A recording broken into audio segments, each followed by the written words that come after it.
Good morning, student. This is my third lecture, I think. The unit is electrostatics. The topic, the electric field due to the system of point charges and continuous charge distribution. The page number 15 to 17. The electric field due to a system of point charges. First, we consider the collection of point charges Q1, Q2, Q3, etc. to Q1, Qn located in a various point in a space. Now we can find the total electric field due to the system of point charge using superposition principle. Refer the diagram 1.8 in book page number 15. From the point P, the plus Q1 charge situated from the distance R1P. Similarly, Q2 situated from the distance R2P. Similarly, Q3 is situated QR3P. The electric field due to the charge Q1 is E1P. Due to Q2 E2P. Due to Q3 is E3P. Then now we can find the E total from vector addition method. What is a vector addition method? The head of the first vector is joined together with the tail of the second vector and so on. At last, the E total is defined as the line joining the point P and last vector E3P, head of the last vector E3P. Then E total is equal to E1 plus E2 plus E3 etc. to En. E total is equal to 1 by 4 pi epsilon naught Q1 by R1P squared R1P cap plus Q2 by R2P squared R2P cap plus Qn Rnp squared Rnp cap. R cap is nothing but unit vector. In summation format, E total is equal to 1 by 4 pi epsilon naught summation of I equal to 1 to n Qi by Rip squared Rip cap. From the above equation, the total electric field depend upon the distance of the charges to the point P. Then electric field due to the continuous charge distribution. What do you mean by continuous charge distribution? This means charge distributed over the surface without any separation. Now we consider the two different system. One is like that. This is the one system. The charges distributed in this system in discrete manner. And another one system is like that. That is like that arbitrarily volume. Consider the cube inside the system. We can't identify how many amount of charge situated in this cube. But at the same time, we can find the amount of charge situated inside the first system. That is 1, 2, 3, 4, 5, 6. That is 6E. So the second system have number of charge elements delta Q1, delta Q2, delta Q3, etc. to delta Qn.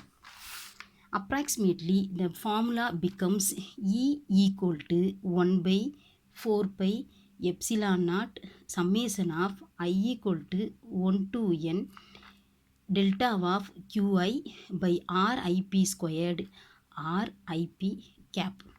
Write the above equation in continuous distribution of charge given the equation in the integral format, because in integral we can apply the limit from this to from E equal to 1 by 4 pi epsilon naught integral of dq by r squared r cap. So the continuous charge distribution of electric field can be find out from certain lower limit to upper limit.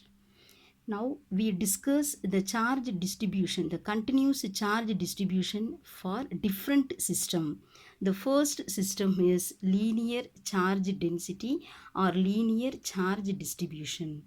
Consider the charged wire or uniformly charged wire having the length L. The infinitesimal length is taken in the large wire is dl. Infinitesimal mean very small. In this large wire, the charge density is named as linear charge density lambda. This can be defined as charge per unit length. What is that? Charge per unit length.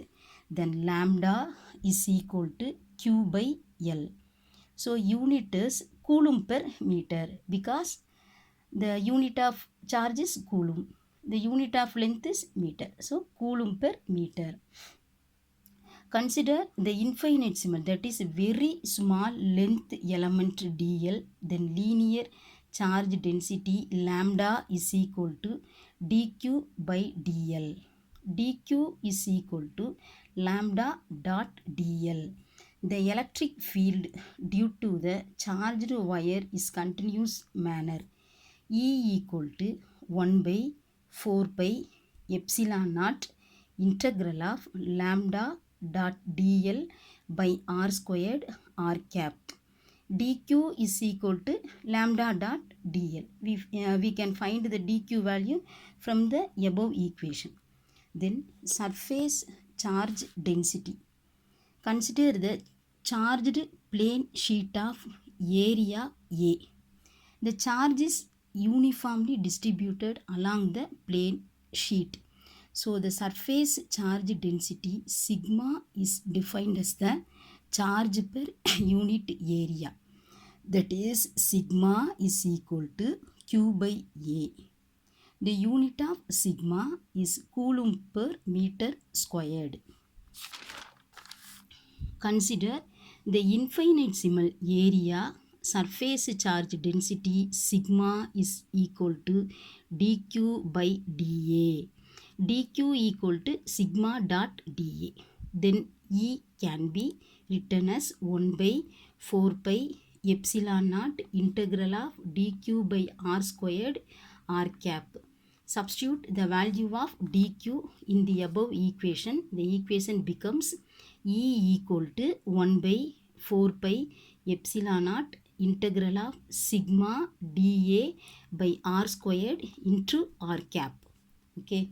Then last one, volume charge density. That is rho. It is a volume.